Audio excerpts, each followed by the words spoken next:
Imagine you're a captain, and your mission is simple: rescue your crew. Now imagine that mission goes completely off the rails and turns into a galactic-sized mess involving mafia debts, gladiator arenas, and ancient, unbreakable codes of honor.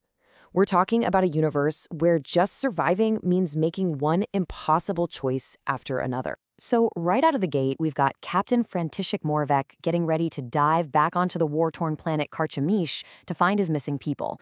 And as he's about to go, his own ship's AI, Gertruda, tells him there's a 97% probability his ship will be destroyed.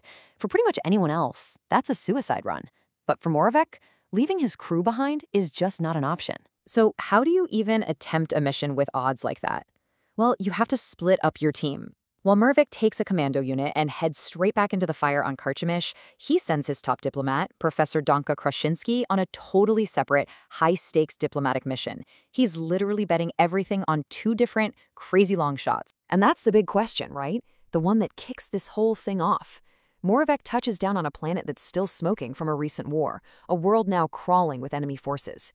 He's got to move fast, stay out of sight, and find out what on earth happened to his crew members, Aga and Amanda, before the enemy finds him, or his luck just plain runs out. The clock is ticking, and this whole search is just incredibly tense.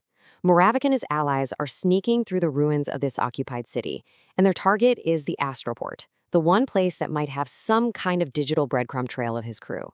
And they hit the jackpot. They find two little video files that are about to blow this entire mission wide open. Okay, so the first video, it's just bizarre. It shows his human crewmate, Amanda, making this desperate jump onto a ship filled with these giant slug-like aliens called Googles.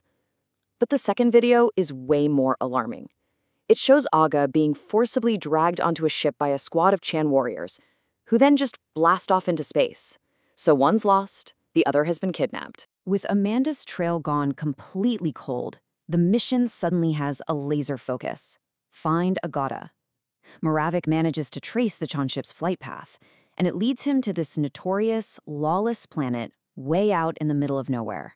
And he decides to go after her, all by himself. And his destination? A place they call the Steel Planet. It's not really a planet in the way you'd think. It's one single planet-wide city, built layer upon layer for millennia. It is a completely lawless hub for crime syndicates, mercenaries, you name it. For a guy showing up alone, with no weapons and no backup. Yeah, he's basically just fresh meat. To have any chance of finding Aga here, Moravec has to dive headfirst into this viper's nest of factions. He starts by making contact with the Kolshesh Mafia, run by this cold, calculating guy named Suran.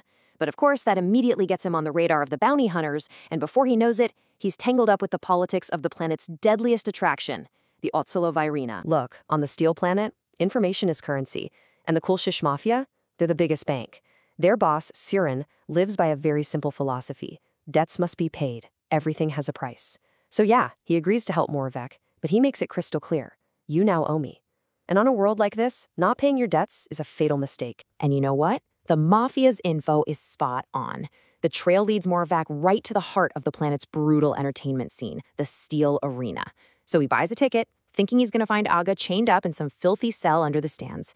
But when he looks out into the arena, what he sees just flips the entire mission on its head. And then everything just completely falls apart, like in a matter of minutes. First, the shocker. Aga isn't a prisoner. She's out there fighting as a star gladiator. And she's winning. So Moravec tries to get to her, but bam! He gets ambushed by a bounty hunter named Mayos. Then, Suran's mafia goons show up to collect on that debt he just racked up. And the cherry on top?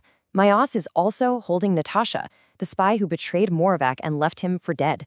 The rescue mission has officially become a trap. So now, Moravec is locked in a room with Natasha, his sworn enemy, and they're forced into this shaky, desperate alliance to try and escape. But Cern's mafia is hunting them, Mios, the bounty hunter, is on their trail, and now Aga herself is in the mix. You can just feel it. A massive, bloody showdown is about to happen. And the climax is just pure chaos. Solaran's thugs storm the room. Then, out of nowhere, Aga and her brother burst in, looking like they're there to help. But then Natasha reveals her true colors. Her bounty isn't on Moravec, it's on Aga. The room explodes in a firefight. In the middle of it all, Aga's brother sacrifices himself to save Moravik, and that leaves Moravik with an impossible choice. To save Aga, he has to shoot and kill Natasha. So after all that bloodshed, the central mystery is still just hanging there. Why was Aga, a member of his crew, fighting as a gladiator? What was really going on? The answer lies in this powerful cultural code that Moravik is about to learn firsthand. It's this concept called Kor Fa. For the Chan people, it's a sacred code of honor. This whole idea of cosmic balance. A life for a life. If someone saves your life, you owe them a life. Every action creates a debt or a credit that must be repaid, often through combat or sacrifice. It's an absolute, unbendable law. And suddenly, everything clicks into place. Aga was never a kidnapped victim. She's a Chan priestess, and she was on her own mission to bring her rogue brother to justice for dishonoring their clan. See, Moravik had saved her life in a past adventure, and he unknowingly created a Kor Fa debt. Her abduction and the arena fight were all part of her sacred duty to balance these cosmic scales. When her brother died for Moravik, one debt was paid. When Moravik killed Natasha to save Aga, another debt was paid. The scales are finally balanced. So, with her sacred obligations fulfilled, Aga is finally free, and her mission lines up perfectly with Moravik's. They travel to her homeworld, Ohm, only to find a new war waiting for them. The planet is occupied by the Enlil, a rival power, who are busy excavating a site full of powerful technology from an ancient race called the Rutash. And this new conflict, it's a real uphill battle. You've got the local Chan rebels, a total underdog force, going up against a professional Enlil military garrison. And the prize they're fighting over could change everything. The Enlil are about to get their hands on advanced Rutashtosh tech that would give them a massive advantage in the galactic war. So Moravik and Aga team up. They unite the scattered Chan clans, combining his tactical genius with her warrior leadership. Together, they lead this daring, all-out assault on the Enlil base. They succeed, destroying the dig site, the stolen tech, and the Enlil's capital ship, making sure that powerful technology falls into no one's hands. But before they leave, Moravik hijacks the enemy's communications and broadcasts a defiant message to the Enlil command and the Bounty Hunters Guild. He takes full credit, a classic Captain Buchach move, basically saying, "Kisses and hugs, you motherfuckers." He cements his reputation as a legendary pain for a galactic superpower, ensuring he'll be a hunted man. And that leaves us here.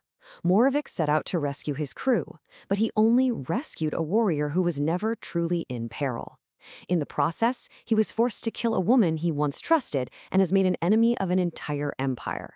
He's forged this unbreakable bond with Aga, but his crew and his life are more fractured than ever. So the final question isn't whether he can win, but what victory even looks like from here.